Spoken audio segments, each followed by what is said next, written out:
যে স্টুডেন্টকে পড়াই তাকে প্রেম কি করে করতে হয় কিংবা কিভাবে ভালোবাসতে হয় সেটা শিখাই।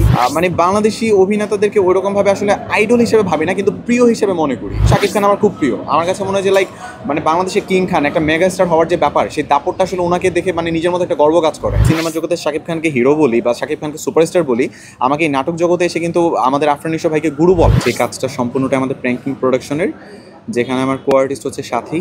আর তাছাড়া গল্পটা সুন্দর, কিছুটা রোমান্টিক, বাট পুরোটা বলতে গেলে কমেডি জনরারই বলা যায়। গল্পটাতে আমি একজন টিউটর, বাসায় গিয়ে স্টুডেন্ট পড়াই, পাশাপাশি হচ্ছে গিয়ে যে স্টুডেন্টকে পড়াই তাকে প্রেম কী করে করতে হয় কিংবা কীভাবে ভালোবাসতে হয় সেটা শিখাই। তো আলটিমেটলি শিখাতে গিয়ে এমনটা হয় মেয়ে সত্যি সত্যি প্রেমে পড়ে যায় এবং তারপর থেকে গল্পের শুরুটা হয়, এই আর কি। ঈদের জন্য অলমোস্ট কাজ করা হচ্ছে প্রায়, আমাদের প্রোডাকশন থেকে কাজ করছি প্রায় 4টার মতো কাজ করা হবে, যার মধ্যে একটা হচ্ছে বঙ্গর জন্য করছি, বাকি 3টা একদম ইউটিউবের জন্য যাবে, একটা ওটিটিতে যাচ্ছে। আর তাছাড়া 2টো কাজ সম্ভবত বাইরে করা হবে। ইচ্ছে ছিল সর্বোচ্চ গেলে 3টা কাজ করব, কিন্তু সেখানে অলমোস্ট প্রায় বোধহয় 5টার মতো হতে যাচ্ছে না। ওরকম সুযোগ কখনো মিলে নাই। আমি আমার লাইফে যখন মানে ভার্সিটিতে প্রথম পড়াশোনা শুরু করি, তখন আমি হচ্ছে কিছু স্টুডেন্ট পড়াতাম, বাট সেগুলো একদম প্রত্যেকটা ছিল যে আন্ডার 5, মানে ক্লাস 5-এর নিচে পড়তো। আমি কখনই কোনো বড় স্টুডেন্ট আমার জন্য পাই নাই। এরকমটা অপরচুনিটি মিলে নিজেকে অনেক লাকি ফিল করতাম। আমি নরসিংদী ছেলে, আমার হোম টাউন হচ্ছে নরসিংদী, কিন্তু ফ্যাক্ট হচ্ছে গিয়ে আমি জন্মগতভাবে হচ্ছে, আমি যতটুকু জানি আমার বাড়িঘর সব কিছু এখানে উত্তরাতে। সো আমার ঈদ সবসময় এখানটাতে করা হয়।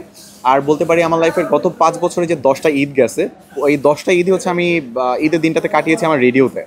কারণ জানেনই তো, যেহেতু হচ্ছে মানে চ্যানেল একটা ব্যাপার থাকে, প্রোগ্রাম আয়োজন, সো ওগুলো নিয়ে ব্যস্ত থাকা হয়। কমফোর্ট জোনের ব্যাপারটা হচ্ছে নিজেকে বানিয়ে নিতে হয়। আর সবচেয়ে বড় কথা হচ্ছে যে আমি তো ভাই SRK ফ্যান, মানে শাহরুখ খানের ভক্ত। সো একটা কথা এটুকু বলবো যে আমি যখন যার সাথে কাজ করতেছি, তার সাথে আমি খুবই কমফোর্ট এবং সে আমার জন্য বেস্ট। আসলে আইডলের কথাটা বলতে গেলে বিষয়টা একেবারে অন্যরকম। বিষয়টা হচ্ছে যে শাকিব খান আমার খুবই প্রিয় একজন অভিনেতা সিনেমার জন্য। আফরান নিশো ভাইকে তো আসলে নাটক থেকে চেনা, সো ওই হিসেবে খুবই পছন্দের একজন মানুষ। কিন্তু ওই মানে আইডল যে ব্যাপারটা, সেটা আসলে বলতে গেলে মানে খুব কাজ করা হচ্ছে শাহরুখ খানকে ফলো করি, কিংবা লিওনার্দো ডিক্যাপ্রিও ওনাকে ফলো করি।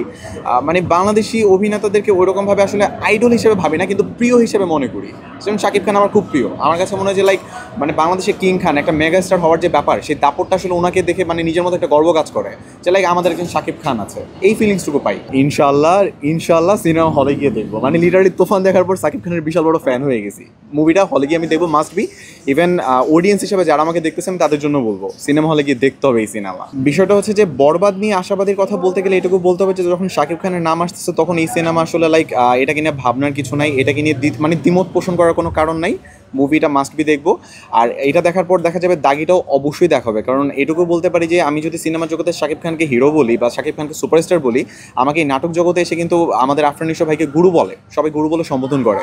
সো সেই জায়গা থেকে ওনার সিনেমা তো মিস করবো না, যত কিছুই হোক। আমি একজনকে রেখে আরেকজনকে তুলে ধরবো এই সুযোগ আমার কাছে নাই। আমার কাছে দুজনই সেরা, এটা আমার কাছে বলতেই হবে। আমি প্র্যাঙ্কিংয়ে যখন আসছি, প্রথম থেকে সাথে আমার কাজ করা হচ্ছে। আর ওর সাথে কাজ করার সবচেয়ে বড় ভালো লাগার যে ব্যাপারটা, সেটা হচ্ছে আমাকে অনেক হেল্প করে। আমি কিভাবে অ্যাক্ট করব, একটা এক্সপ্রেশন মিস করে ফেললেও আমাকে বলছে যে আপনি না এটা মিস করছেন, এটা আরেকটু সুন্দরভাবে এরকমভাবে দেন, আপনি একটু এরকমভাবে বললে ভালো লাগবে। এই ব্যাপারটাতে ও অনেক বেশি হেল্পফুল। আর সবচেয়ে বড় ব্যাপার হচ্ছে যে আমরা অনেক ফ্রেন্ডলি, মানে ওর সাথে আমার বন্ধুত্বটা কাইন্ড অফ টম এন্ড জেরির মতো, খুব দুষ্টামি করছি, ফান করছি, অল ওভার, খুব ভালো লাগে ব্যাপারটা।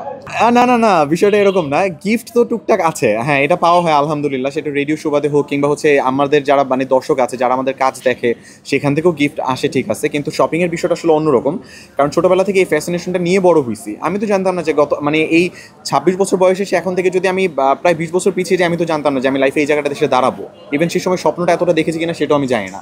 তো বিষয়টা এরকম ছিল যে শপিং করার একটা ফ্যাসিনেশন তখনও ছিল, এখনও আছে, কিন্তু এখন বিষয়টা একটু চেঞ্জ হয়ে গেছে, প্রেক্ষাপটটা বদলে গেছে। কারণ হচ্ছে এর জন্যই যে এখন মোটামুটি হচ্ছে গিয়ে মিডিয়া কেন্দ্রিক হওয়ার জন্য প্রতি মাসে দেখা গেছে 3 থেকে 4টা শুটিং করতেছি। 4টা শুটিংয়ের জন্য আমাকে 4বার শপিংয়ে যেতে হচ্ছে। তো এখন ঈদের জন্য স্পেশালভাবে শপিং করার সেই ফিলিংসটা এখন আর কাজ করে না, মানে ওইটা খুব একটা পাই না। তবে এটা পাই যখন হচ্ছে আম্মুর সাথে শপিংয়ে যাচ্ছি, ছোটো বোনের সাথে যাচ্ছি, ওরা কিনতেছে, এটা ভালো লাগে যে হ্যাঁ আমি একটু কিনে দেওয়ার সুযোগ পাচ্ছি বা আমি একটু কন্ট্রিবিউট করতে পারতেছি ওদের জন্য, এই ফিলিংসটা ভালো লাগে। দেশ জুড়ে তোলপা ওয়ালটন ফ্রিজ কিনে হতে পারেন মিলেনিয়ার। এছাড়াও রয়েছে লক্ষ লক্ষ টাকার ক্যাশ ভাউচার সহ কোটি টাকার নিশ্চিত উপহার।